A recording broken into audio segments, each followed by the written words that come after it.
what I kind of had planned to talk about today is one, obviously just a little bit about myself, but I think we can skip through that since both of you are pretty familiar with who I am.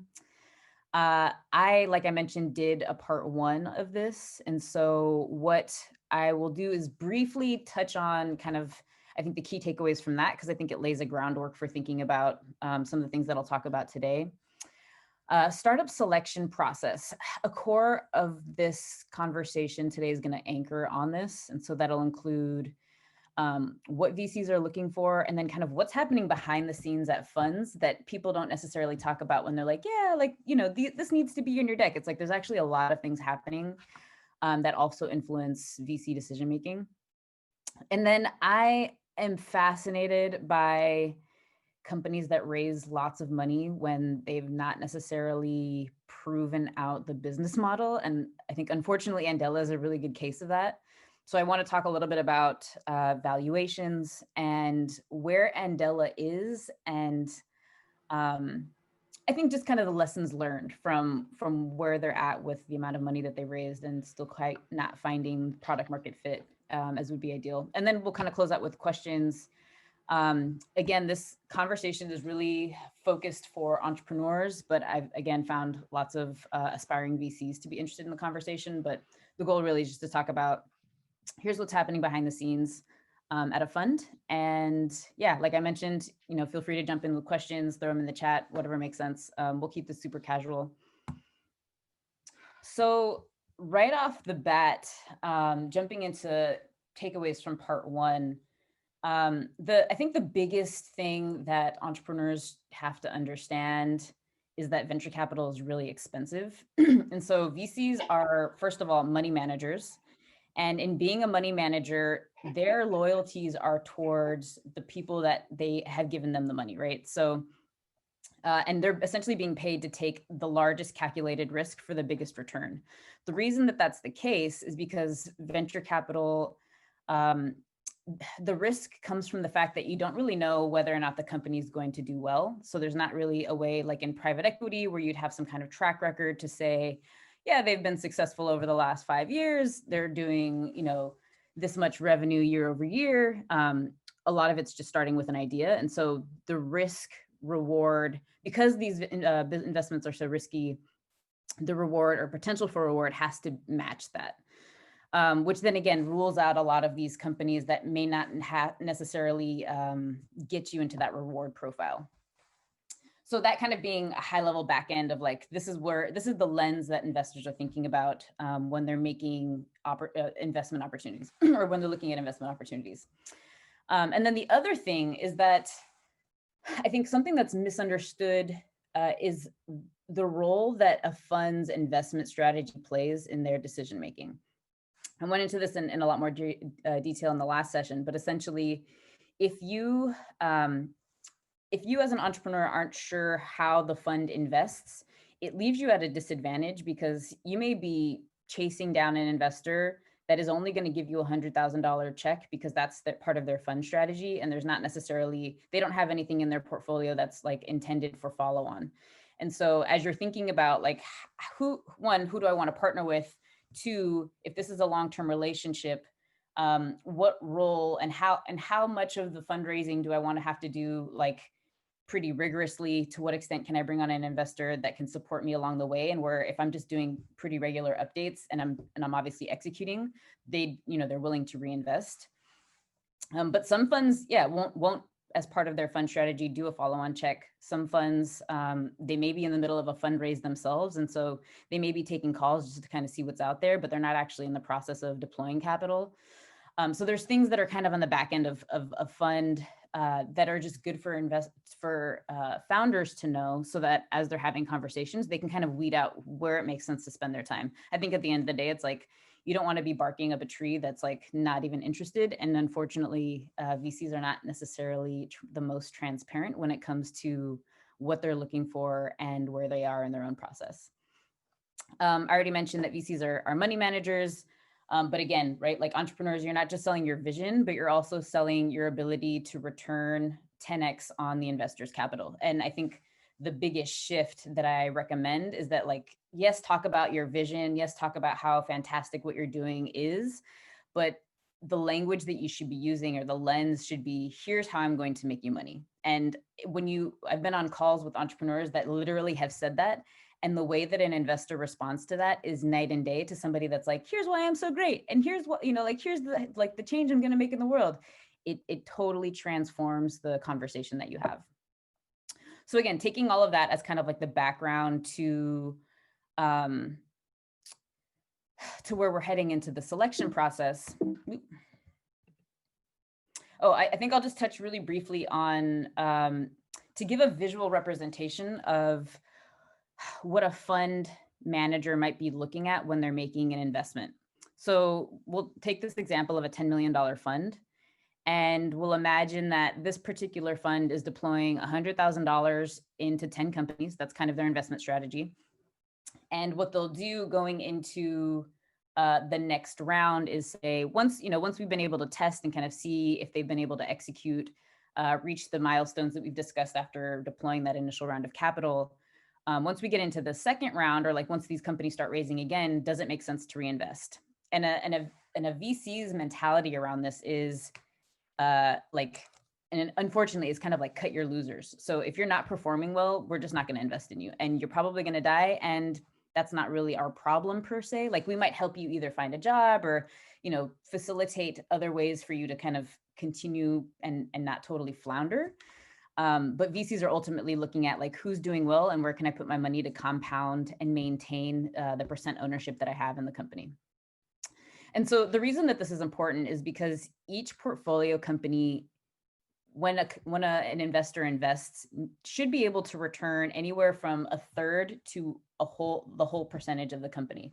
And so it gives you some perspective on how discerning investors have to be with where they're putting their money. So if you, again, back to this fund strategy perspective, if you're only making 10 investments, you have to be very picky about what those 10 companies are going to be, versus if you had a $10 million fund and you were doing $100,000 investments across the whole $10 million, then you'd be investing in whatever that is, 100 companies. And so you can not necessarily be less discerning, but you don't have to necessarily be as picky because you're just making lots of small bets.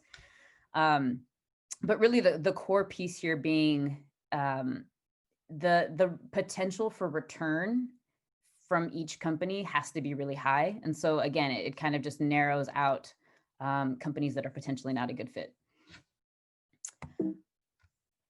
Alicia, sorry, what's usually the potential for return is expected to be high, but what's the time frame investors usually expect to get that return? That's a great question. So typically, any round of capital that you're raising is going to be within it should give you enough runway for 12 to 18 months, so a year to a year and a half. And what the thought behind that is, you'll have about we'll say a year and 3 months to really execute. You've gotten the capital. Now it's like pedal to the metal.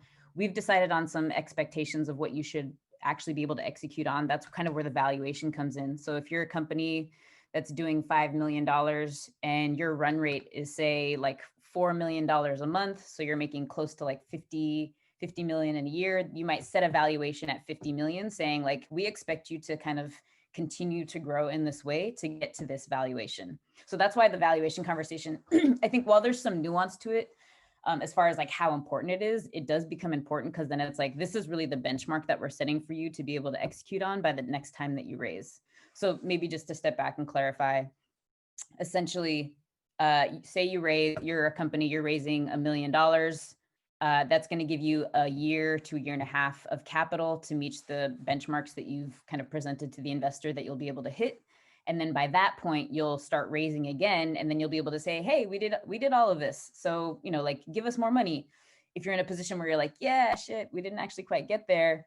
There's obviously, like, if you can explain it well, you may be able to keep investors on board. Oftentimes that's where you get into a case where investors are like, maybe we've learned more about the market over that course of that time, and so we're not interested, or we don't necessarily see the opportunity, or we don't think that you guys can execute. So it really becomes like this testing ground, which is why you'll see a lot of startups really have to put the pedal to the metal once they've raised capital, because then the expectation in that next 12 to 12 to 18 months gets really high. And that's standard. Sometimes it's more than that. Sometimes it's less than that. Or not, sorry, sometimes it's more than that. Very rarely is it less than that. If it is then less than that, there's often a little hesitation on the investor side, because it's like, what are you actually going to be able to achieve in less than a year? That's substantial and shows that like you're on the right track, because otherwise you're just going to have to raise more money. So then it becomes its own kind of like, I think investors start to kind of worry at that point. Does that help answer your question? Yes, thank you. Yeah, for sure. So let's go into startup selection and decision making. Just to give you guys some background. So there's a couple of ways that VCs get their deal flow or find opportunities for investment. One is just proprietary deal flow. So they have their own network. Maybe they were an alumni at Stanford. Maybe they are like from a very niche medical field and just know a lot of people in a particular area. So a lot of people are joining a fund, and that's often a value proposition that if it's like an analyst or an associate, you're often coming onto a fund kind of like this being your value proposition. And then if you're coming in at like a partner level, or if you're starting a fund, then ideally you already have your source of deal flow. And then of course, inbound proposals, startups are constantly like trying to, whether it's on LinkedIn or through cold emails or through warm emails, trying to find an appropriate fit. I think you find VCs to be mostly receptive to that, although I think it depends on the fund and the thesis, right? And if they already know it's a good fit, sometimes you find they don't respond. I'll get into a little bit of that a little bit later. But what I want to land on is that there's kind of two approaches for VCs when it comes to building out their thesis.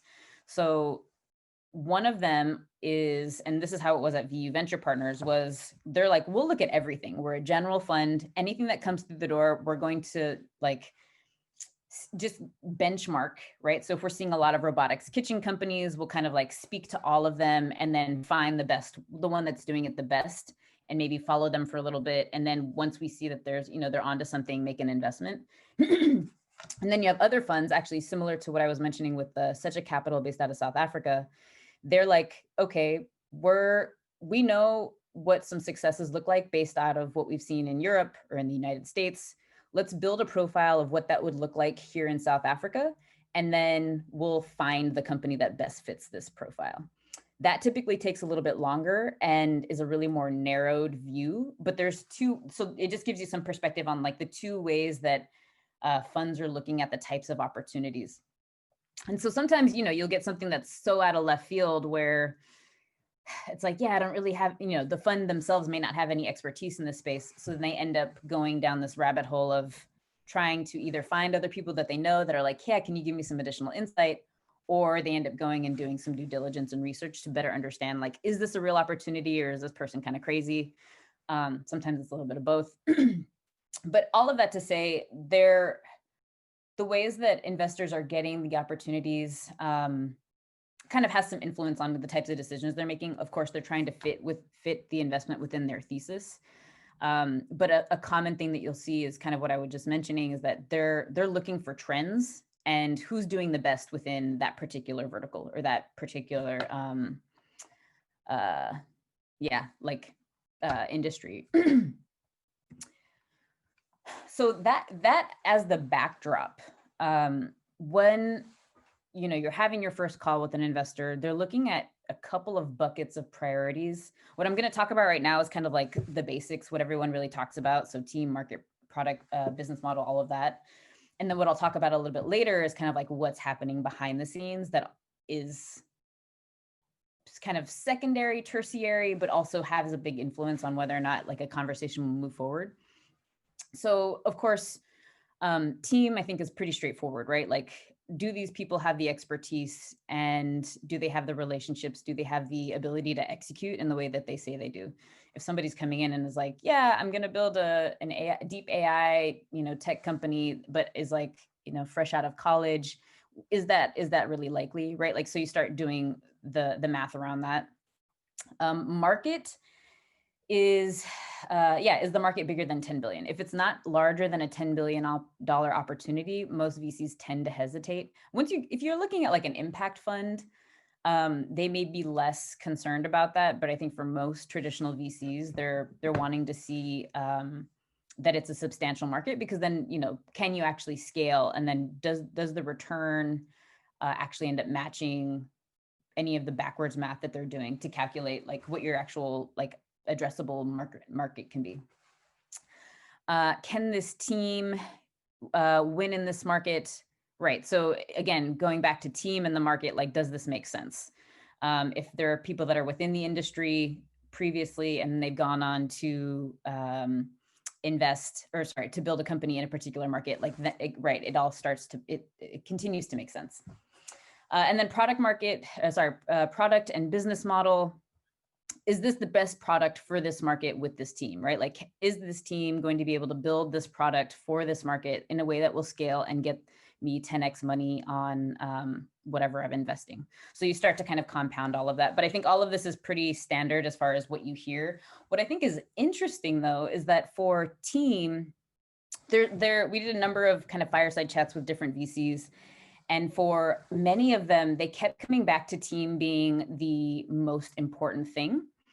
And the reason being is sometimes you have a market, and then as you continue to pivot in the market, you actually are able to expand the market, or the market changes. And so while I think in most cases, the market isn't super flexible, there are just ways sometimes where it's like, oh, we didn't even see that being a possibility. And then like the market becomes so much bigger. Product and business model, I mean, for many of you that are on the call, like, you know that companies will pivot, they'll try and find product market fit. And so that's something that's always in evolution, but the thing that you can't change are people and who's on the team. So again, just kind of to say that like VCs place a lot of emphasis on the team and the market size. And then, you know, like, can you all build something that captures some value within that space? So then on the Hey, level, Alicia, yeah, go ahead. is it okay if I ask a question here? Yeah, absolutely.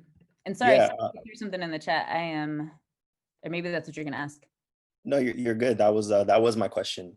Basically, like it seems like these level one priorities, um, obviously they're important, but typically, like when we talk about Blacks in VC and African Americans in the United States, at least, we see like that's where a lot of times we hit a brick wall, just because VCs might look at us and kind of question whether or not we're capable. So I'm curious, one, is that really the case here in the States? And two, how does that compare to like what's taking place in Africa?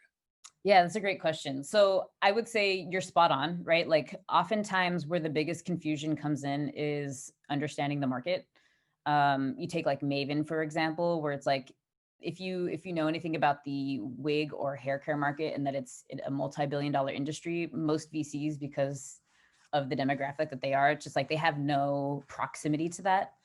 And so I think a lot of people get lost in market, and then a lot of people also get lost even in the team, where it's like not understanding the background, not, again, benchmarking against like, oh, these are Google, like former Google employees, or people that have, you know, like PhDs in certain industries, where it's like, that's not necessarily a determinant of success. It's like, can you see an opportunity? Are you familiar with the space?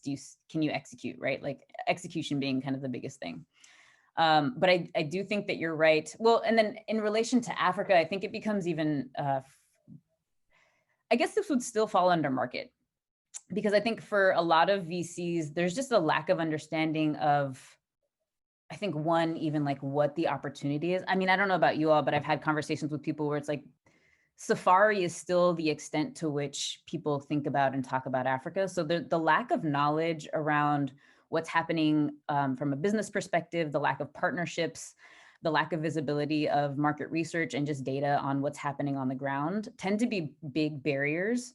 And so, and then also you get into conversations around like currency and risk associated with currency fluctuations. I don't know if y'all are following what's happening with the Naira. Currently with their government, they're trying to figure out how to,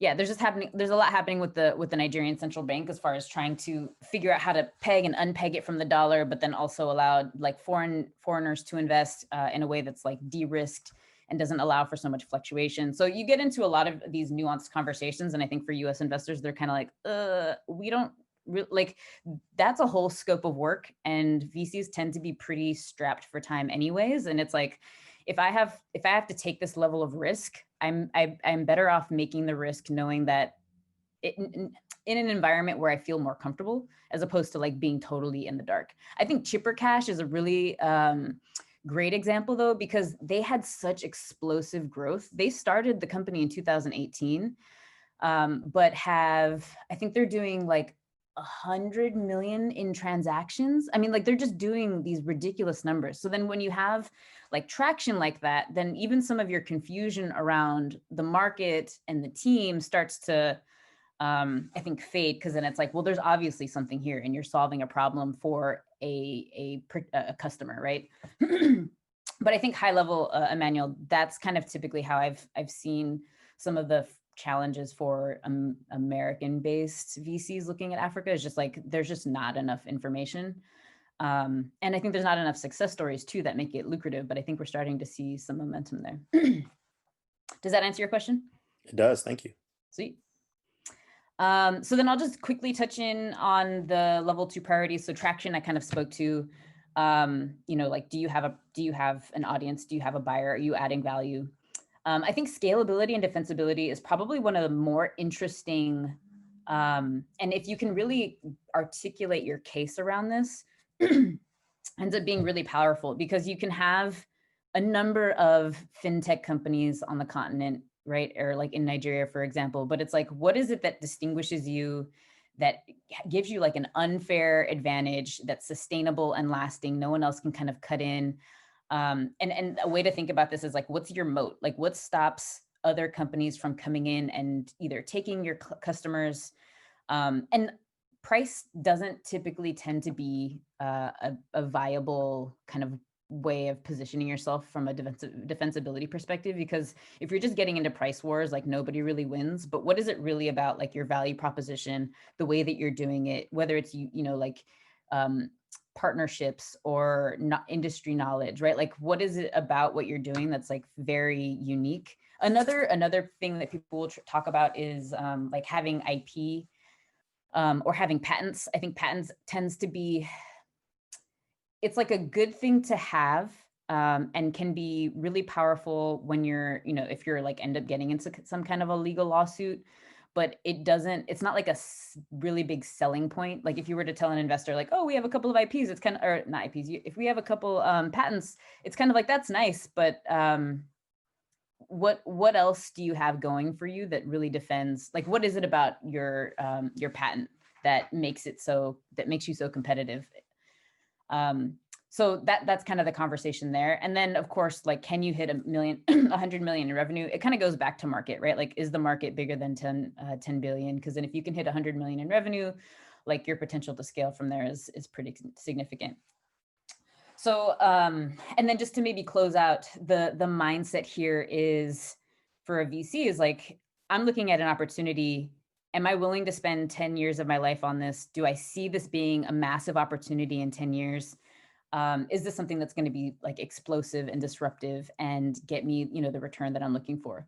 And if the answer is no, then it's like, well, yeah, then that's a clear indication of a pass. Oop. So this, I think, is kind of an interesting segue, but I'll just throw this out to the group. What do you all think or understand to be the difference between a small business and a venture backable startup? I kind of spoke to this a little bit, so I kind of gave it away a little bit, but you can just throw it in the chat, or you can just say it out loud.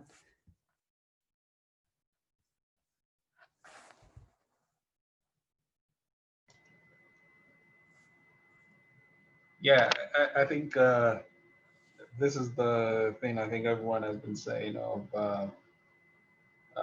the path to growth and scale. So a small business can grow almost like linearly, and venture backable business, the growth is expected to be exponential in such a way that VCs can justify the investments through the returns that will be made. So 10 billion market, 100 million in revenue in about at least 2 to 5 years. That's usually what they think of. Exactly. I couldn't have said it better myself. It's looking for disruptive companies. So again, going back to like, as an investor, what are you really looking for outside of that core like team, product market fit, and market size? Is the company really breaking something? Are they breaking how things are done? Are they going to be a transformative in the way that people do things? And even if it's not a consumer facing product, right? Even if it's an enterprise product, because that's the type of business that's going to give you like a pretty sizable return. So if you look at like a small business, like typically they're profitable, they're revenue generating, they're meeting a need, but they're not like challenging anything. And so from a VC perspective, you'll often get companies that are like, wow, yeah, like this is great. It's a sustainable business. Like that's fantastic. And there's obviously a demand, but it's not disruptive, right? In the way that Uber totally transformed transportation, or Airbnb with the hotel industry, right? Like it's not causing that level of shift in the way that people do things that gets you to that level of growth. And here's some interesting stats though that I thought kind of blew me away, which is that 98% of the businesses in the United States are small businesses. So they're making $5 to $10 million in revenue. They have 100 or less employees. And so what that means is the remaining, less than 2% are small and medium enterprises that are doing 10 million to 1 billion, and then large enterprises, which are doing over $1 billion. Of course, this is more related to quantity and not like value or contribution to GDP, but just to give you that perspective that like most businesses are actually considered small businesses and will really only be small businesses. And so when you think about like how difficult it is for startups to get venture capital, it starts to again make sense, right? Like again, keeping in mind that there are a number of biases within the way that capital deployment happens, but it does give some perspective on the fact that most businesses that people are building are actually just intended to be small businesses, and not necessarily looking to be over $100 million in revenue. So I thought this was super interesting and just insightful to give us a sense of like, what does the actual distribution look like in the United States? So second question for you all is, what's the difference between a first mover and a category creator as far as classifying a business?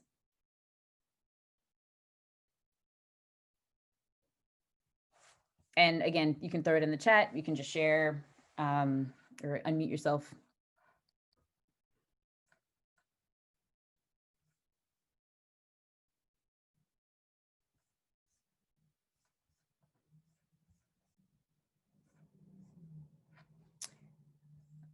Well, I will share.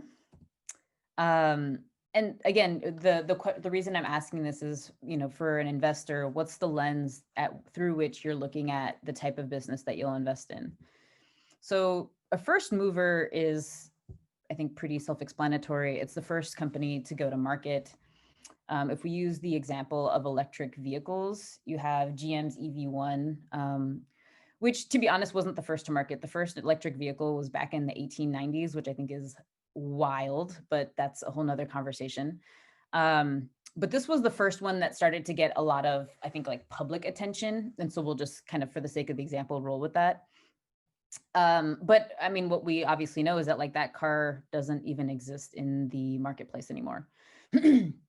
And on the other end of that, you have category creators, which is a company like Tesla, which is, yeah, of course, an electric car. But it does a couple of other things. They're educating the market about a new solution, but then they're also bringing to light some additional solutions to problems that people didn't even realize that they had. And what that actually breaks down to mean is they're heavily leveraging a really innovative business model. They have a super sticky product or service, and then they're leveraging data as a way to really create like this feedback mechanism that creates more insights and then leads to more product development. And so when you talk about scale, it's not just about like getting new customers, but it's really about creating this infrastructure within a company that just is again, like it's just a loop. And so again, using Tesla as an example, the product and service that they offer is an electric car, right? Ranging anywhere from 35 to 100K. And then their business model around that is, of course, selling the hardware that is the car, the cars actually have a software component.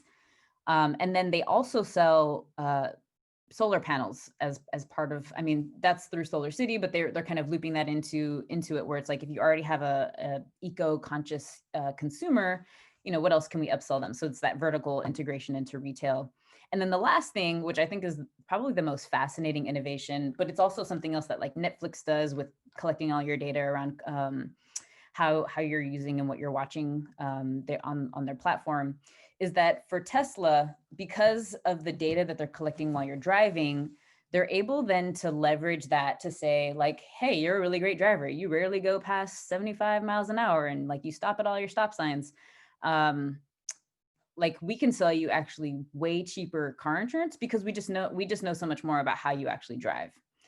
And then so it just creates these additional revenue streams within the business that then one, keep the customers like so stuck within that ecosystem that they're not only will they not leave, but they are not going to want to leave. And yeah, it's just kind of this like continuous funnel, because they can of course continue to go on and sell additional products or services with the scale of data that they're collecting. So again, the point that I'm bringing up here is when you think about like what's disruptive, what's expansive, what's explosive, what's really causing a shift in the way that certain industries are doing things, this like that's really the lens to think about I would say that's the lens to think about the opportunity that you're working on if you're a founder. And then two, like think about different ways that you can frame your opportunity, kind of leveraging this, because that's the level of scale and complexity and kind of ecosystem building that VCs are really looking for. One company that I'll share that I'm just so fascinated by is called Lori DiCarlo, and it's actually a sex tech company, but they're doing something like very similar, using a very similar model. They have like the hardware, they have the software, and then they're leveraging data to like create content.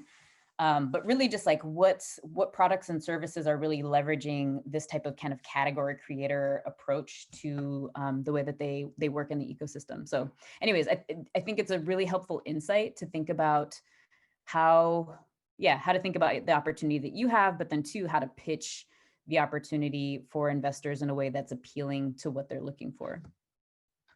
Did you say they were a sex tech company?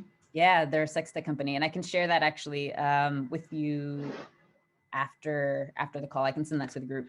It's super interesting. No, I actually thought the names were going to be reversed, because I felt like maybe category creator was kind of like, because the category of electric vehicles was kind of like started by EV, and maybe Tesla was actually the first person to move with a compelling solution into the market. But I think the divide makes a lot of sense. Thank you. Yeah, for sure. And I think an interesting thing about first movers is you'll find some startups saying like, we have first mover advantage. And I think the irony for a lot of investors is like, they don't consider that an advantage. It actually ends up being not necessarily a disadvantage, but like if you're a first mover, you're figuring it out. And then you have those like fast learners that are like, oh yeah, I see what you did there, but I'm actually going to do this a little bit better. Or I'll learn from your mistakes. And then those are the ones that actually tend to be the winners, which is why I think for like Andela, for those of you that follow the ecosystem, you have the founder of TechPoint, which is a media platform that is now starting a talent, essentially a talent outsourcing company. They're doing a different model, but it's kind of interesting because they're like, yeah, we can just take our lessons learned from Andela and think about how to scale a little bit differently. They're also former founders, which I think is really exciting. So yeah, I'm curious to kind of see where things head with that, because I think just based on what we've seen before, it's typically like your fast followers that are a little more successful than your first movers. So shifting gears a little bit now, and we're at like 10:45, so I'll try and speed through this because we still have a good chunk of slides left, but behind the scenes in decision making. So at a fund, right? So, you know, where we are in the process now is we've kind of discerned whether or not this is a good fit for our fund. And, you know, maybe we're an associate and we've done our due diligence and the company seems fantastic. So we're like, let's take this to a partners meeting. Let's pitch it. Let's see if this is something that the fund is going to be interested in investing in. So for funds, though, they're how do I want to say this? I think I'll start off by saying that the VC ecosystem is very interconnected. So they all know each other. Everybody knows everyone. If you pitch a VC and you're like, yeah, I spoke to this VC and they're interested, you can bet that as soon as they get off that call, they're going to call that VC and say, hey, I just got off the phone with this company. Are you actually interested in investing? So there's like, as soon as you start to sprinkle any potentially not true information about other VCs, like they know each other, they'll just call and ask and they'll call bullshit really quickly. Excuse my French. So all of that to say, though, there is a lot of VC herd mentality. So a lot of them, especially if they're like, I'm not really sure about this particular industry, will call other VCs, they'll call some of their industry friends, they'll call potential customers to kind of get a sense of whether or not there's actually an opportunity the way that the founder is pitching it. They'll often kind of like compare notes. It's like, oh, you looked at this company, what did you like? What did you not like? And if they're having conversations and neither of them are super sold, then often that will just be the death of the conversation. So all of that to say that like the VC ecosystem is small and they're talking to each other about opportunities that come up. But then, and that's at kind of one tier of, I think, venture capital funds. Then you have kind of like your Andreessen Horowitz of the world. And that's really where all of the best deals are going. And what's interesting for founders at that level is if you're able to get, if you're one, able to tap that network, and then two, you can almost have the venture funds compete against each other to get in on the deal because everyone wants in because, the Andreessen Horowitz is going to invest in it. So it must be good.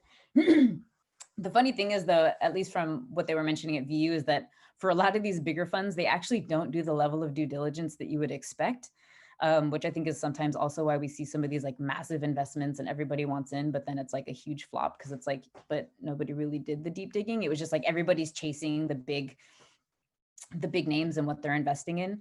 One thing that I found interesting at like VU, for example, and not to knock them, but just more an observation on the ecosystem is, if they're like, yeah, we invested in this company, we invested with Khosla, or we invested with Klein and Perkins, right? Like there's a lot of name dropping so that they themselves as a smaller fund can get some credibility because they're co-investing with some of the bigger names. So again, there's kind of this like, oh, well, if they're investing, then we're going to invest happening. That's, again, has very little to do often with the company, but more like who has the most conviction. They have brand recognition. We want to be part of this deal. I think, which is probably expected, right? Like, I think there's politics in any industry that you're in, but at least in venture, it just happens between funds. So that's kind of happening behind the scenes. And then within the fund, there's also their own level of politics, right? So like I was mentioning, if you're an associate and you bring a deal to the table, or actually even I'll take a step back and say, if you're a founder and you've pitched an associate, a good thing to ask is, how does your fund make decisions? Because there's two ways that it typically tends to fall. One is by consensus. So the associate would need to then pitch the partners, continue to do due diligence, continue to socialize the investment and why it's an opportunity, hit on a lot of the things that we've already talked about today about being a category creator, being like a disruptor, the potential to to have a multi-billion-dollar valuation. And so there's a lot of corralling that an associate and whoever else they're able to get on board has to do. And so if they don't necessarily have conviction in the company or in what you're offering, it will fall flat. And not only if they don't have conviction, but if they're also not able to convince the rest of the fund.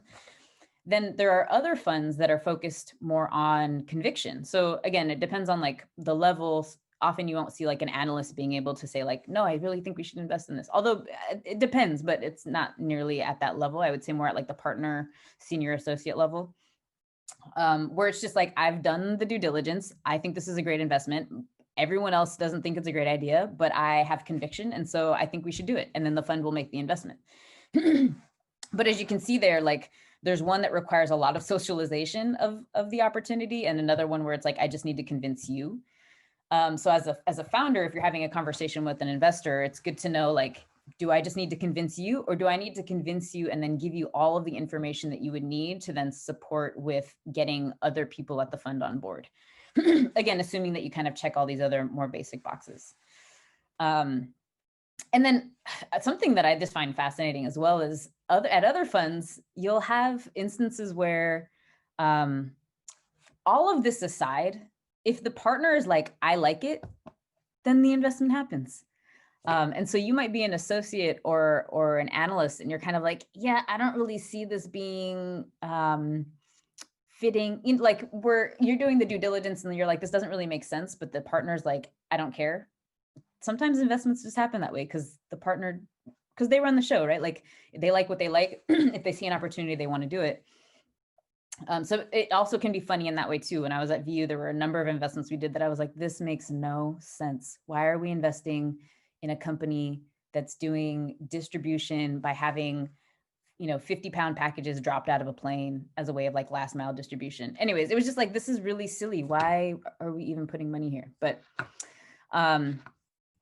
that said, I'll kind of close out this section with, a little bit around, if you've pitched the VC, what typically happens when you're not hearing back? So like, did you get ghosted, or like what's happening behind the scenes? So from an investor perspective, silence can just mean like they're super busy. So they're raising their next fund, they're doing due diligence. I kind of touched on this more on as far as like the day-to-day operations of a VC in the previous session that I ran. But there's just a lot going on. They're grinding. I wouldn't say nearly as hard as an entrepreneur, but there's a lot happening on the VC side as well, where they're not spending nearly as much time as they should looking at each deck. They're getting a lot of opportunities. They're trying to make sure that they're well positioned. Sometimes they're also managing their other portfolio companies. So it sometimes can be a lot. Other times, if there's silence or there's like not a lot of certainty, it's because the VC doesn't know enough about the market. And they're either going and doing the research, or like I mentioned, they're going about and making phone calls to potential customers or other VCs that maybe know more, maybe some industry experts. Cause it's like, I'm an analyst and I'm an associate, but I don't know anything about, I don't know any, like the super specific area of biology. Who can I ask to really like make a case for whether or not this is a real opportunity? And sometimes that if it's not the most pressing thing, that can sometimes fall into the wayside. And so it's like, yeah, I'm doing the research, but it's like not like it's like number 3 or 4 on my priority list. So things tend to get crumbled along that way. And other times, again, when it's like, if they don't really have a lot of conviction, they think it's interesting, but maybe it's too early. There's a lot of like, oh, well, go get a lead. If you get a lead investor, we'll come on. And it's a lot of like, we don't know enough. If you can get somebody to buy in because they see the opportunity, then like we'll follow. So it kind of goes back to that herd mentality thing that happens with VCs. Yeah, other times, like, I mean, VCs are humans, and like saying no is hard. So sometimes they just don't know how to say no, which I think is not fair at all. But I think just the reality of human nature and how some people deal with uncomfortable conversations. Yeah, and then I think the other part just being like, because venture is such a long game, it's often based on, and a lot of it's based on relationships. It's like a lot of these intro calls, like people will just take just to see, and then we'll say, okay, that was interesting. I'm going to make a mental note of that, or even make a physical note of it, but I'm not going to actually invest in this. Well, like, let's like keep me posted on how things are going. Let's see if you have some traction, because you're like in that awkward stage of like, I see the opportunity, I get the idea, but I don't know if there's a there. And I think that's where a lot of companies end up falling, where it's like, this doesn't like, I'm not so blown away by what you're doing, but I get it, but I'm not sure. So let's just kind of follow along and see how you do. And if you guys are able to develop some traction, then like, yeah, we're on board. But in the meantime, we'll just kind of wait. So yeah, I hope that gives you all some perspective on like what's happening on the VC side as far as when they're looking at opportunities. how they think about what the opportunity is, but then also like what's happening behind the scenes when they're maybe not being nearly as transparent as they could be. We are about 5 minutes to time, so I'll try and jump quickly into this Andela case study, but maybe just because we're at time, are there any questions that I can answer? Oh, sorry, there was something else that came in the chat. Oh, perfect. Sorry, Alicia, that was at your comment about 50-pound packages being dropped as a last mile development. Oh yeah, no, yeah. I'll send you the company. It was just really. I mean, I think the allocation there was like a $30,000 check. So it's like one of those things where it's like, meh. Even if it's like not that great, we're only investing a very small amount. But yeah, very silly nonetheless, because it's like a lot could actually be done with $30,000. Yeah, I have some time, so I don't mind if you want to stay a little bit longer, but I'd love to hear hear the discussion on the Andela use case and see what your thoughts on that are. Sure. Great. Yeah, I'll potentially go a couple minutes after just to jump in. But if there's no questions now, then I'll go for it. So before I even talk about Andela, though, I'll just say a couple things about valuation and kind of fundraising. I did kind of speak to this, right? But anyways, a valuation gets set with set by how much an investor thinks a company can achieve in the annual run rate by the next time a company raises. So I think Tunde, to your question, right? Like this is usually in 12 to 18 months. What goes into this, and there's a lot here that I'm trying to be very condensed about. So if you all are confused, I apologize, but I also don't want to get too into the weeds about it. But what I will say is, depending on how much a company is doing a month and what they have the potential to do per month with the money that they're getting, that's essentially how the valuation gets calculated. There's also kind of a revenue multiple for the industry. So if you're in, like SaaS industry, they typically, there's like a revenue multiple that's anywhere from 4 to 10 times revenue that ends up being kind of where the valuation lands. So that gets added into the equation. And then another component that gets thrown into valuation is, VCs typically are looking to maintain their percent ownership. And so long as, 20% ownership of the company gives you close to 12 to 18 months of runway at a reasonable valuation, that's kind of where they're looking to set up that arrangement or that investment. But a couple of comments around that. So it's really important for a company not to raise too much capital because one, they're going to be diluting themselves more than they need, meaning they'll own less for no reason. And then two, they're taking on a higher valuation than they need to, which just means that they're basically setting up a goal for themselves that's potentially out of the scope of their ability to reach.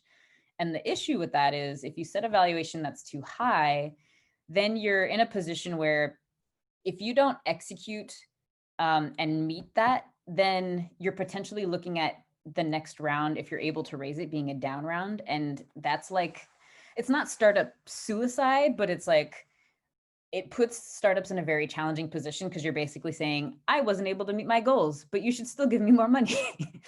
So it doesn't put anyone, it doesn't look good for the founder, and investors really start to lack confidence if that ends up being the case. So it really is really important to manage where the valuation gets set for the startup. But I will say the caveat for the VC is that they actually don't super duper care, especially if it's in a range of like 10 to 15 million. Because it's like, if we're really talking about 100 million, and not even, if we're talking about like a 600 or a $700 million valuation, like what's 10 million one way or another, like that doesn't start to matter. Because again, you're looking for that like massive explosive scale.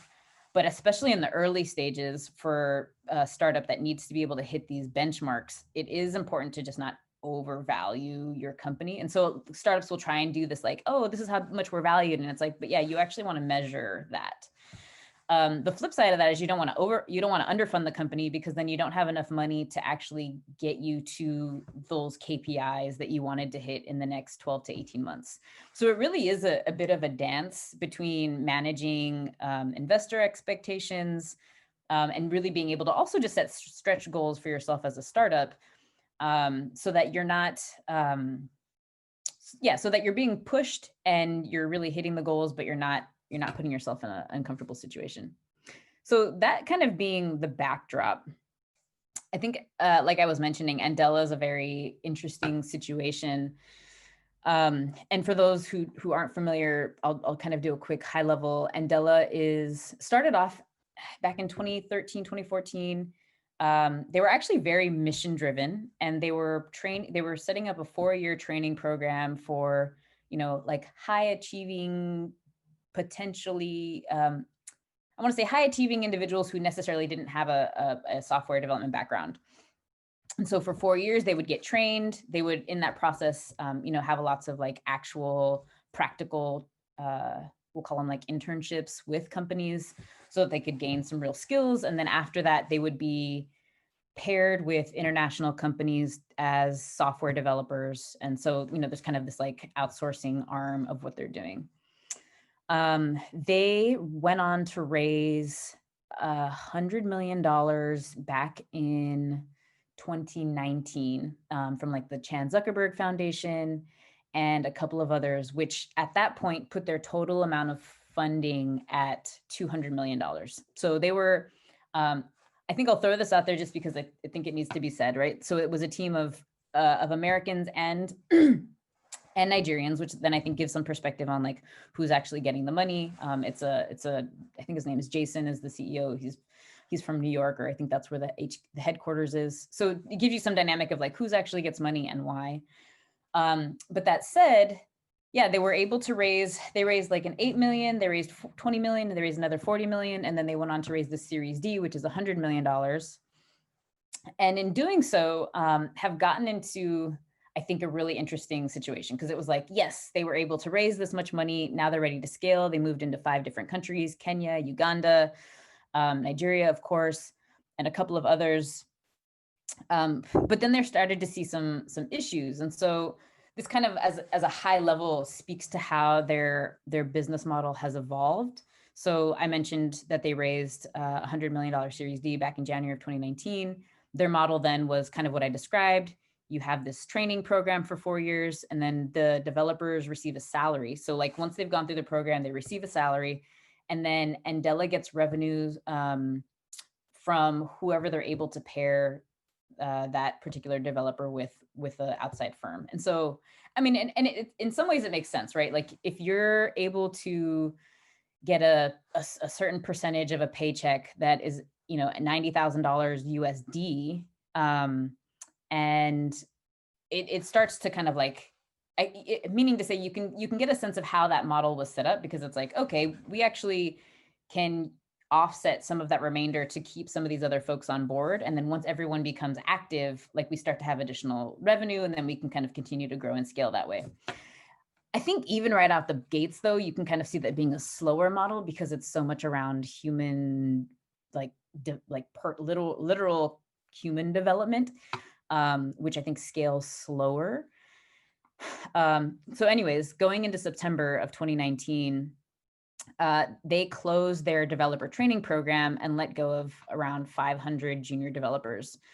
And I think this is where we really started to see them understanding what the market really needed. And so I think also, to put into perspective, a lot of their clients were based in the US. And a lot of them, and Andela was competing with outsourcing companies based out of India.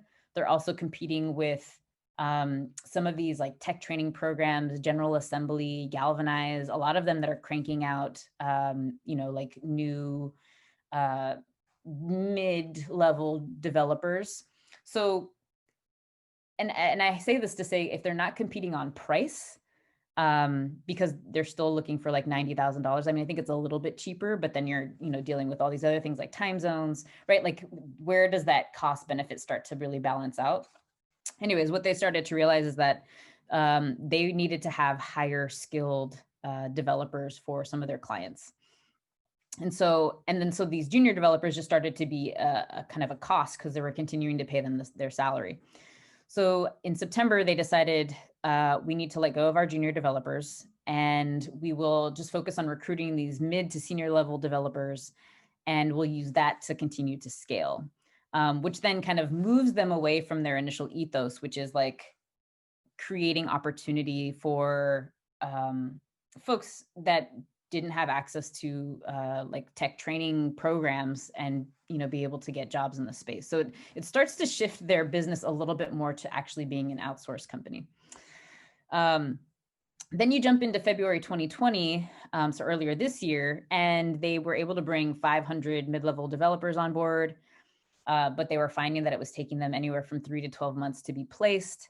From a business model perspective, they were doing the same thing, which also meant that they were still paying out salaries to all of these individuals in the absence of them getting work. And so that trade-off of like, say 10 people get hired and they're making 90K, like,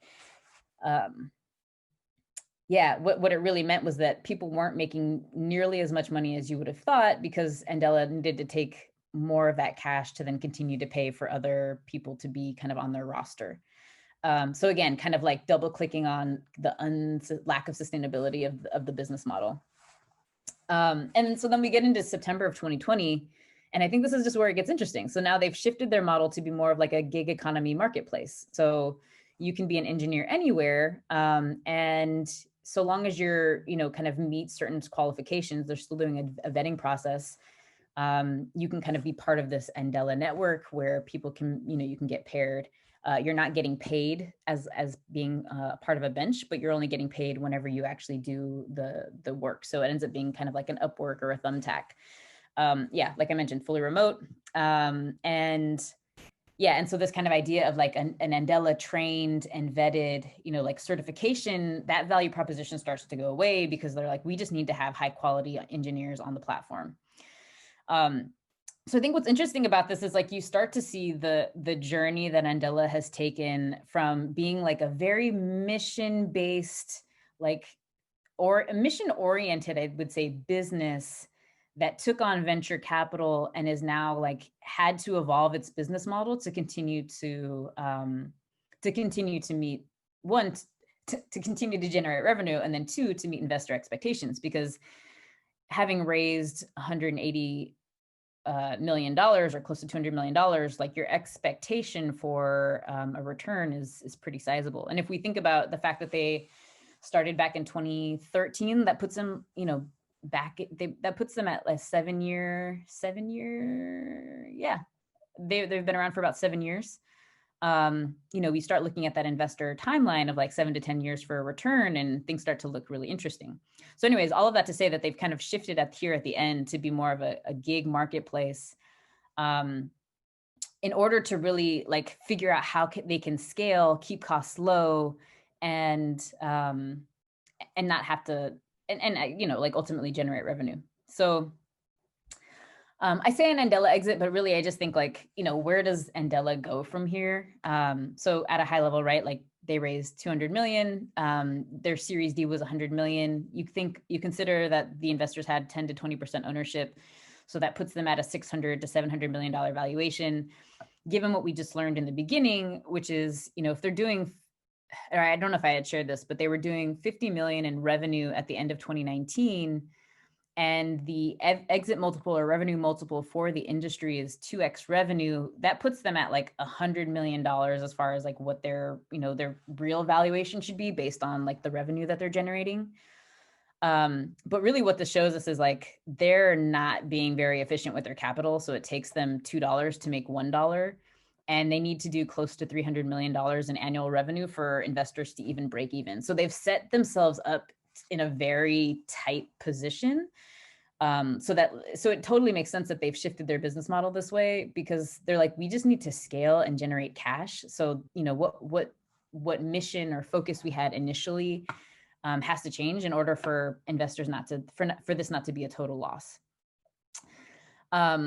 So what I think is interesting though, there's a company that I wanted to share that I think is really what Andela probably was not necessarily trying to do, but couples in a really interesting way, the way that you would focus on training as a pipeline to employment.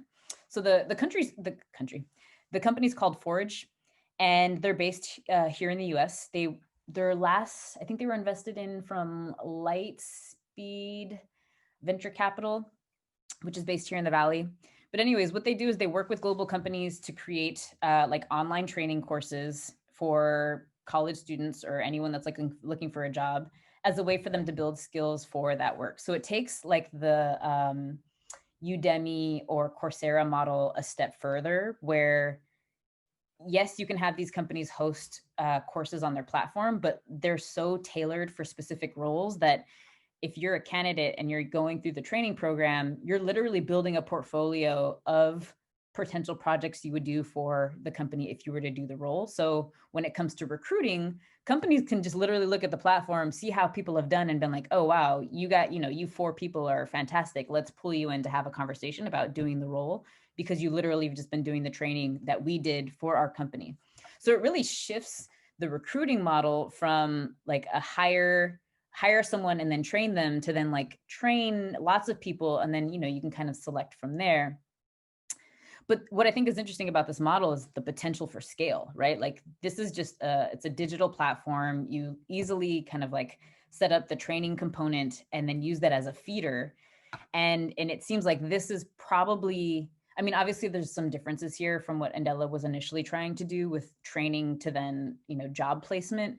But it just is kind of an example of had Andela started maybe here, or considered another way of being capital or cost efficient with the training component, that could have stuck around. Because ultimately for Forge's business model, it's the customers, or it's these big companies that are paying to have these training programs on the platform, and then people can go onto them for free, as opposed to Andela taking the cost associated with holding and training people for 4 years and then waiting to generate revenue on the back end through outsourcing. So anyways, it's just like an interesting exploration into how you think about generating revenue sooner, proving that you're profitable at an earlier stage, so that you're not caught in a situation where you're like totally trying to pivot your business model later, after you've already raised $200 million. I think ideally, like you would have your business model set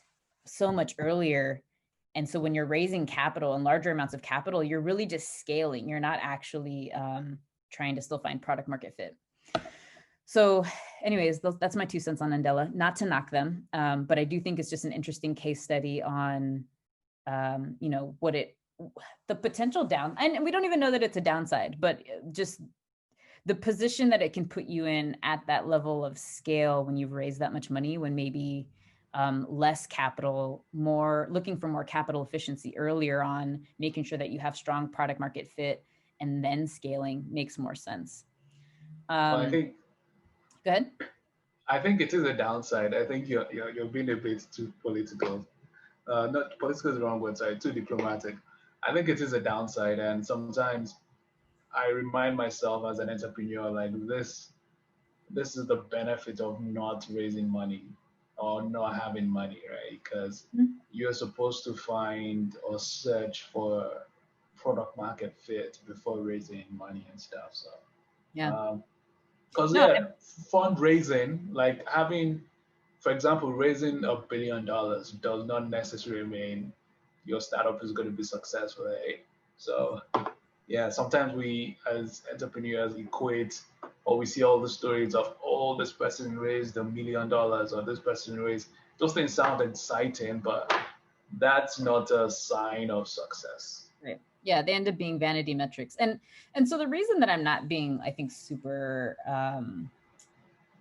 critical of them is because I also think there's something to, one, I think is like, you live and you learn, right? Like they probably realized at some point they took on too much capital. Now they're trying to pivot. I think if they get to a point where they fail, then I'm like, yeah, you guys, you guys are done. But what I can appreciate about where they're at is that they're continuing to pivot to see if they can find that sweet spot despite the situation that they're in. And so I think regardless of the politics, like as an entrepreneur, I can empathize with like needing to figure out how to now navigate the situation.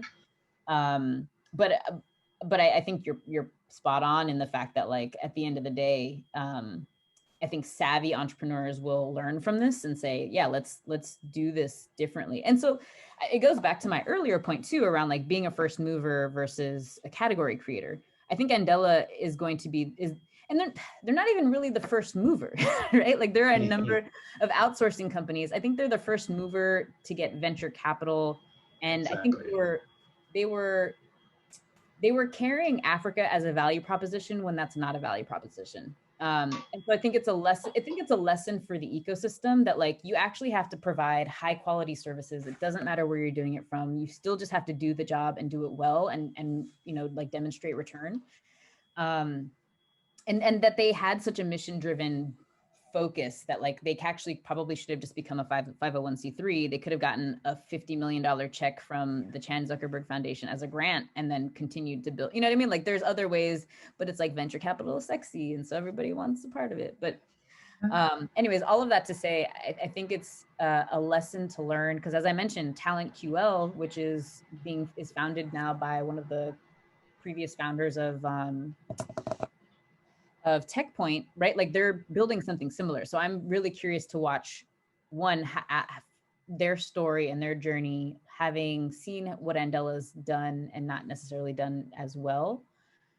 So all of that to say, I think, it's kind of layer one for what I think is going to be more exciting investments and opportunities in the space. And I really do think this Forge model is something that's like, really brilliant and innovative and really speaks to, you know, disruption because this is a big shift. Like this would be disruptive. This is taking Andela this is taking like the Coursera's and the Udemy's of the world and really pushing them a step forward, a step further in a way that I think that will transform the recruiting process. So like that type of innovation I think is interesting. So